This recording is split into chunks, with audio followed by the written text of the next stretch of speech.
Qala ma mana'aka alla tasjuda idh amartu. Kata Allah, "Hei iblis, kenapa kamu nggak mau sujud ketika saya perintahkan?" Saya perintahkan.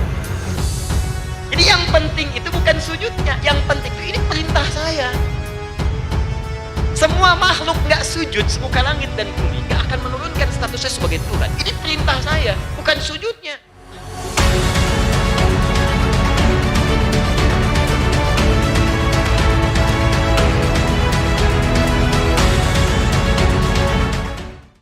Kata Allah, "Laisal birra an tuwallu wujuhakum qibala al-masyriqi wal maghrib." Hei, keimanan yang benar itu bukan persoalan ngadap timur dan baratnya. Bukan persoalan Masjidil Aqsa dengan Masjidil Haramnya. Persoalannya taat tidak pada perintahku. Ini perintah saya. Walaupun saya perintahkan ngadap ke Masjidil Haram, ngadap karena saya yang perintahkan. Kalaupun Allah ngadapkan perintah ngadap ke Kelapa Gading, ngadap semua. Bukan karena Kelapa Gadingnya, bukan karena tanah kusirnya, bukan tanah sucinya, bukan Mekah Palestinanya, tapi ini perintah saya. Jadi esensi dari ibadah itu taat kepada Allahnya, bukan tempatnya. Toh nggak ada Ka'bah di bumi pun kalau Allah perintahkan sholat, kita sholat juga. Nah, ini yang menjadikan iblis itu terpleset di sini, Pak. Iblis itu gagalnya di sini. Hati-hati loh, Pak Bu. Iblis itu makhluk yang termasuk paling taat ibadahnya kepada Allah sebelum jadi iblis. Ya, sebelum jadi iblis. Itu jin yang paling taat. Buka Quran surah ke-18 Al-Kahf. Besok kita baca Al-Kahf dari malam nanti insyaallah, ya. Baca Al-Kahf ayat 50 paling kanan di pertengahan. Wa idz qulna lil malaikati isjudu li adama fasajadu illa iblis kana minal jinni fa fasaqa an amri rabbi.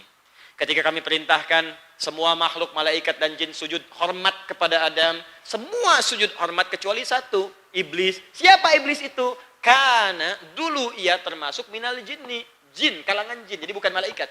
Fafasaqa, maka dia berbuat fasik. Lawan fasik itu taat. Lawan fasik taat. Jadi asalnya itu jin yang taat. Taat. Sampai malaikat pun kagum dengan jin ini, kagum. Kan taatnya luar biasa, ibadah. Sampai saking taatnya dinaikkan levelnya oleh Allah, hadir di sekitaran malaikat. Sehingga menyaksikan alam malaikat, menyaksikan bahkan ketika Adam diciptakan malaikat diminta sujud, jin itu ada. Saking tingginya nilai ibadahnya. Tapi sayang, fasaqah. Perbuatan dia menyimpang dari ketentuan Allah. Apa penyimpangannya? Disuruh sujud hormat kepada Adam, dia enggan untuk sujud. Turun Quran surah kedua ayat 34. Wa idz qulna lil malaikati isjudu li Adam fasajadu illa iblis aba. Dia enggak mau sujud, enggan. Nah, ketika enggak mau sujud ini, kata Allah sombong, istakbar, sombong dia. Tapi disinilah hikmah Allah. Mudah bagi Allah mengatakan ini sombong. Ini ria.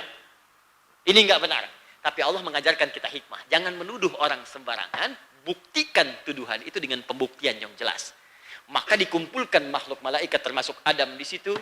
Maka kemudian Allah firmankan, ditanya langsung. Quran surah ke-7 ayat 11, 12, 13. Buka ayat 12-nya.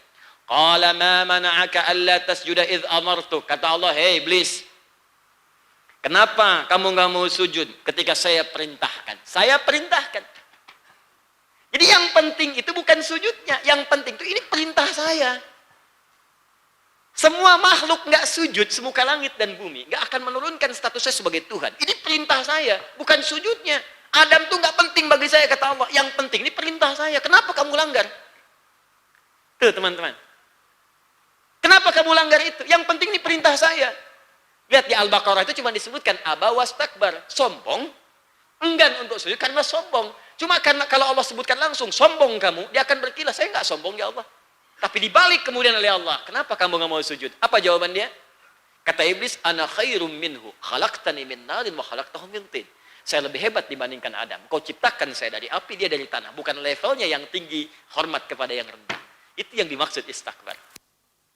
Ini kita tuduh orang sembarangan. Iblis, seiblis-iblisnya iblis. Tuh. Masih diklarifikasi. Maka dalam dunia kehidupan kita pun jangan sembarangan tuduh orang. Kalau belum jelas, klarifikasi dulu. Boleh jadi bukan dianya yang menyimpang, kita yang belum paham. Hati-hati ya, apalagi tuduhan-tuduhan pada masalah iman. Hati-hati. Kafir, kalimat itu akan mencari pemiliknya. Dia akan lihat di bumi, nggak ketemu ke langit, nggak ketemu kembali kepada yang mengucapkan. Bid'ah, hati-hati, akan mencari juga pemiliknya. Ngaji yuk kemana? Ustadz Adi, Ustadz bid'ah tuh. Oh. Tapi kita maafkan, kita doakan baik, insya Allah. Jelas ya? Jadi ketika Yahudi tadi menyoal ahli kitab, Allah turunkan ayat. Ini yang penting bukan timur baratnya. Bukan masalah Baitul Maqdis Masjidil Haramnya. Ini perintah saya, kata Allah. Kalau kamu benar-benar perintah ini ditaati, kamu benar-benar yakin dengan saya, maka ini saya turunkan bagaimana cara menguatkan iman kamu supaya nggak seperti itu cara berpikirnya. Jadi orang Yahudi tadi berpikirnya, ini saya pengennya Baitul Maqdis aja. Tidak, ini perintah saya.